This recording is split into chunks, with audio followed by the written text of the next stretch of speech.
চটপটির নাম শুনলেই আমাদের জিভে জল চলে আসে, তাই না? আমি মটরটা সারা রাত ভিজিয়ে হলুদ, লবণ আর আদা বাটা দিয়ে সিদ্ধ করে নিয়েছিলাম। আর আমি নামানোর আগে চটপটির মশলা দিয়েছিলাম কেনাটাই।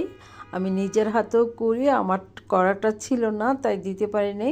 আর এখানে আমি আবারও চটপটির মশলা দিয়েছি, চিলি ফ্লেক্স দিয়েছি, পেঁয়াজ কুচি দিলাম, এখানে আছে শসা কুচি, কাঁচামরিচ কুচি, ধনিয়া পাতা কুচি, স্বাদ অনুযায়ী দিয়ে দিচ্ছি উপর থেকে।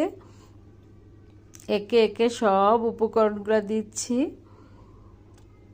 নিজে বাসায় করে নিলে অনেক মজা করে বেশি বেশি উপকরণ দিয়ে খাওয়া যায়, আর হয় সেটা স্বাস্থ্যসম্মত।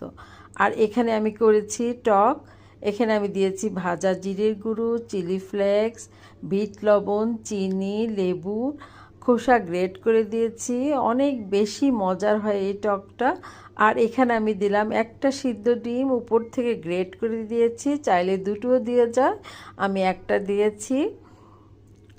তো এত ভালো লাগছিল চটপটিটা দেখতে, কালার কম্বিনেশন আমার কাছে খুবই লোভনীয়। আমার তো ইচ্ছে হচ্ছিল যে সব খেয়ে ফেলি একসাথে, এত ভালো লাগে চটপটি। আর এখানে আমি ফুচকা করে ভেঙে নিয়েছিলাম। যখন চটপটিটা খাই তখন এই ফুচকাটা দিয়ে আমরা পরিবেশন করি। আমি সব সময় চটপটি করলে নিজের হাতে ফুচকা বানিয়ে রাখি, আর এটা খেতে খুবই ভালো লাগে। যখন চটপটিটা খাবো তখন এই ফুচকাগুলো দাঁতের নিচে পড়ে, ক্রিস্পি ক্রিস্পি ভাব, খুবই মজার হয়। তো আমার এই চটপটিটা কেমন লাগছে বন্ধুরা বলো তো? বাসায় বানিয়ে খাবে ইচ্ছে মতো উপকরণ দিয়ে, খুবই টেস্টি, খুবই মজার।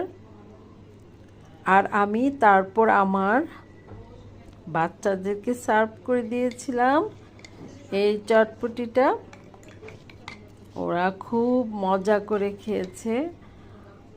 আর বাচ্চারা তো চটপটি পেলে আর ওদের কিছুই লাগে না, মিষ্টি জিনিস ওরা বেশি খেতে চায় না। তাই আমি সবসময় ঈদে এই চটপটিটা করি।